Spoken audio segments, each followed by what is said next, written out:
Your cat came to you. That part matters. You did not pick it up, did not call it over, did not do anything to initiate contact. It walked across the room, climbed into your lap, and settled. You started petting it. It was purring. And then, without anything you could identify as a warning, it bit you. Hard enough that you pulled your hand back. Hard enough to leave a mark. Most people file that moment under "cats are weird" and move on.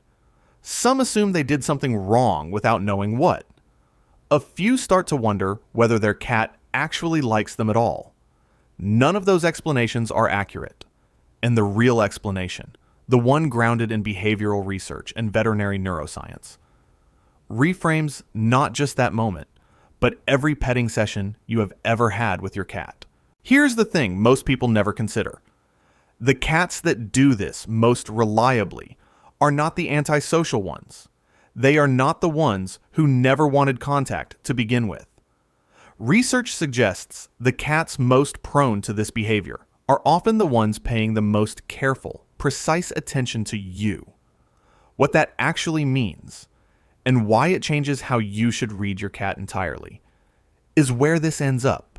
But to get there, we have to start with what is happening in that moment on the couch. The behavior has a name. Veterinary behaviorists call it petting-induced aggression, sometimes petting-induced overstimulation, and it is one of the most commonly reported forms of feline aggression presented in clinical settings. Dr. Bonnie Beaver, a veterinary behaviorist at Texas A&M University, documented it in her clinical reference work on feline behavior as one of the most consistently misread behavioral events between cats and their owners. The defining feature she described is not that the aggression is unpredictable.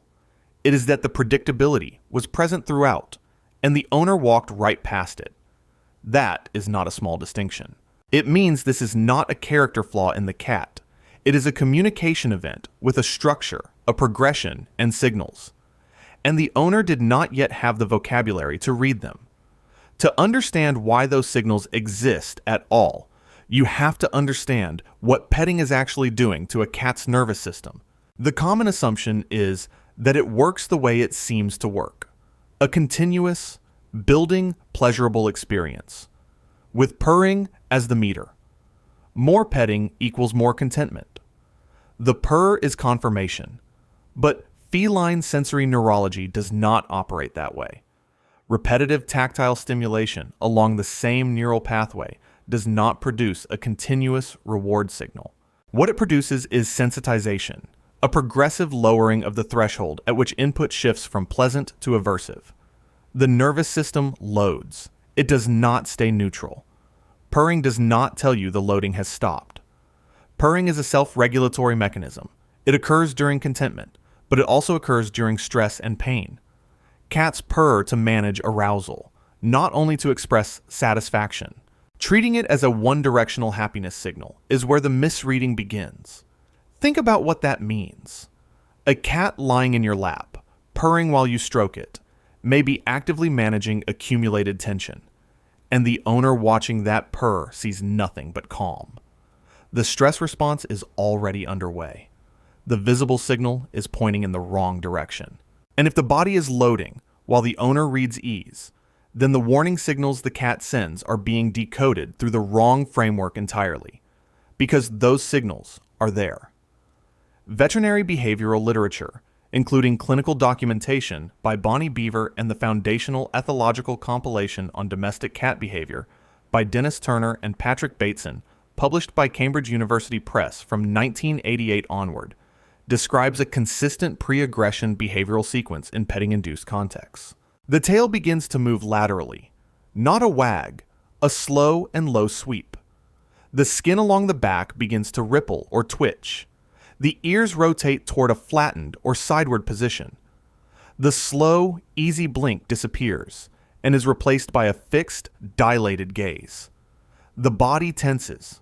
This sequence precedes the bite by anywhere from several seconds to over a minute. And in structured behavioral observation, it is highly consistent across individuals. That is not a random reaction. That is a warning system. The difficulty is not that these signals are subtle. It is that owners are watching the face, listening to the purr, and missing the tail and the skin. Every owner who has experienced this bite has, in retrospect, a cat that warned them. The sequence was present. The vocabulary was not. Knowing the signals exist still leaves a critical question unanswered. Why does the same cat have a completely different threshold on different days? One afternoon, it accepts 10 minutes of contact without reaction. 2 days later, it bites at 3. The primary socialization window for cats, the period between 2 and 7 weeks of age, established across decades of feline developmental research, including the work of Eileen Karsh, compiled in Turner and Bateson's volume, is when a cat's baseline tolerance for human contact is structured. A cat that did not receive adequate handling during that window carries a lower baseline threshold into adulthood. That window closes. It cannot be reopened. On top of that fixed baseline, the ceiling shifts further with daily physiological state. Pain, illness, hunger, and accumulated stress all lower it. A cat that accepted 8 minutes of petting yesterday may reach its limit at 3 minutes today, not because its preferences changed, but because its nervous system is starting from a different position. The variability is not moodiness, it is data. A cat whose tolerance threshold suddenly and persistently shortens is telling you something about its physical condition, and that signal deserves the same attention as any other. One of the more disorienting features of petting-induced aggression, for owners who have lived through it, is what happens immediately afterward. The cat bites, the owner pulls back, and 30 seconds later, the cat walks over and presses its head against their hand. Most people read this as contradictory. If the cat wanted contact to stop, why is it requesting more contact now? The answer is that the bite and the return are not in conflict. They are both accurate.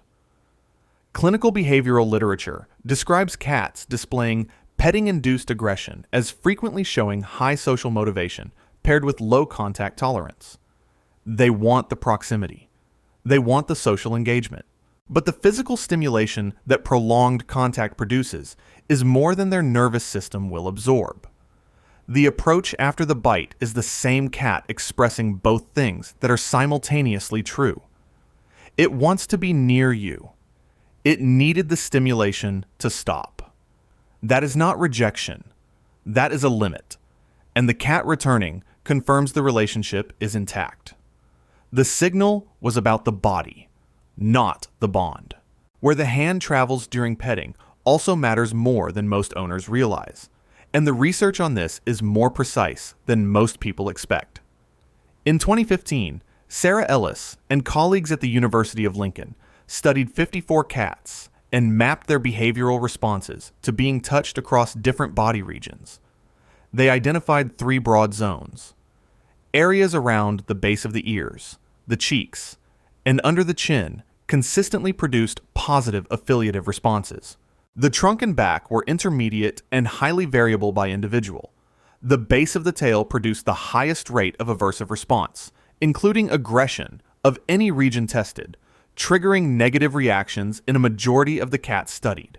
It was the most reliably aversion-producing location among those assessed, noting that the belly was not tested in the study. A substantial proportion of petting-induced bites follow a traceable geographic pattern. The hand begins somewhere tolerable, drifts toward the back, continues toward the tail, and crosses a threshold the cat's nervous system will not negotiate past. The hand moved. The threshold dropped. The bite followed the geography. When the threshold is not just low, but near zero, when a cat bites within seconds of contact beginning, regardless of location, the explanation is rarely what owners assume. The instinct is to attribute it to trauma, particularly in rescue cats. Prior handling history does influence baseline tolerance, and that relationship is established in the socialization literature. But the more common clinical explanation for near zero tolerance, especially when it develops suddenly in a cat that was previously touchable, is medical. Doctor. Karen Overall, in her Clinical Behavioral Medicine reference work published in 2013, identifies sudden onset of petting intolerance as a presenting behavioral sign of undiagnosed pain, musculoskeletal conditions, dental pain, neuropathic states that make contact physiologically aversive. Think about that. A cat that spent years welcoming contact and then begins biting within seconds is not having a personality shift. It is likely hurting. That is not a behavioral problem to correct. That is diagnostic information. Treating it as one while a medical cause goes unaddressed is one of the more consequential misreadings in feline care. Now here's where the research arrives at something that reframes the entire behavior and answers what was raised at the beginning. In 2019, Kristen Vitale, Alexandra Benke, and Monique Udell at Oregon State University adapted the strange situation procedure, the same attachment classification protocol developmental psychologists use to study human infants, and applied it to cats. The study found that a clear majority of cats formed attachment bonds with their owners that were functionally analogous to the bonds formed by human infants with caregivers. And within that framework, attachment theory predicts that securely attached individuals produce more organized, deliberate behavioral communication directed at their attachment figure than insecurely attached ones. More readable signals, not fewer. The cats that bite after petting are producing a consistent, precise, documentable sequence addressed specifically to the person in front of them. Every lateral tail sweep, every ripple of skin along the back, every return to the hand after the bite. That is organized communication from an animal that has decided you are worth communicating with. Not the cats who merely tolerate their owners. The ones who have been sending legible signals the entire time to the one specific person they have decided merits the effort. That is not a difficult cat. That is a cat that trusts you enough to tell you the truth. If you want to understand what your cat is actually doing the moment you walk back through your front door, and why the research behind it is nothing like what you would expect, that is the next video.